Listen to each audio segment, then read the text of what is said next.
Hi, welcome to Take 5, where we daily consider devotional thoughts from Oswald Chambers' book, My Utmost for His Highest. Today is March 27th, and the title of today's devotional is Spiritual Vision Through Personal Character. Come up here and I will show you things which must take place. Revelation 4 and verse 1.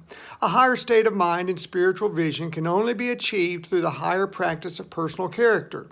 If you live up to the highest and best that you know in the outer level of your life, God will continually say to you, friend, come up even higher. Dr. Chambers today addresses the ways to achieve being our very best for Christ. It requires a higher state of mind and spiritual vision. We are taught that the Christian is one who has their mind transformed so to not be conformed to how everyone else is in this world. We are different, for we are the child of God and filled with Him. There is also a continuing rule in temptation which calls you to go higher, but when you do, you only encounter other temptations and character traits. Both God and Satan use the strategy of elevation, but Satan uses it in temptation, and the effect is quite different. When the devil elevates you to a certain place, he causes you to fasten your ideas of what holiness is far beyond what flesh and blood could ever bear or achieve. Chambers begins addressing the lies of Satan, which causes people to see it impossible to live up to God's standards. This is a salvation by works that man is unable to achieve. He continues, your life becomes a spiritual acrobatic performance high atop a steeple. You cling to it, trying to maintain your balance and daring not to move. Many come to God in the flesh, not in the spirit, and try to live for God in the flesh, but finding it impossible to maintain, for Satan has filled them with false ideas of what it is to be a Christian. Chambers says, however, but when God elevates you by His grace into heavenly places, you find a vast plateau where you can move about with ease. It is impossible to live joyfully for Christ when you wish not to do it by His ways. As you release yourself more and more to His leadership and control, the living of a life that not only pleases Him and gives you joy is more easy to achieve. He asks us to compare this week in your spiritual life with the same week last year to see how God has called you to a higher level. We have all been brought to see a higher viewpoint. Never allow God to show you a truth which you do not instantly begin to live up to, applying it to your life. Always work through it, staying in its light. Don't resist His leadership in your life by wanting to stay where you have become familiar.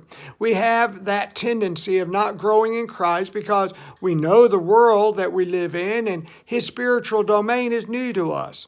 Chambers asks, have you heard God say, come up higher, not audibly on the outside, but to your innermost part of your character?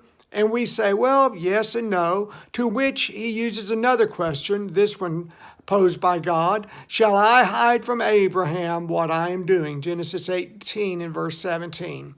The point of these questions are, as he explains, God has to hide from us what He does until, due to the growth of our personal character, we get to the level where He is then able to reveal it. It would be an impossibility for us to take in all at once all that God has in store for us from last year to this and from this year to next.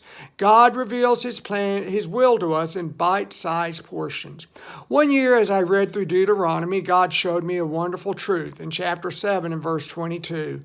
The Lord your God will clear away these nations before you little by little. You will not be able to put an end to them quickly, for the wild beasts would grow too numerous for you. In pushing out the other nations who occupied the promised land that God had given the Hebrews, the Lord said that He was going to do it a little bit at a time so that the people would not be overwhelmed with the task. In like manner, God does that with us, taking us along the path of life that He has for us just a step at a time, not throwing us into the end all at once, which would make it more than we could handle. Habakkuk 2 and verse 3 reads, for the vision is yet for the appointed time. It hastens toward the goal, and it will not fail.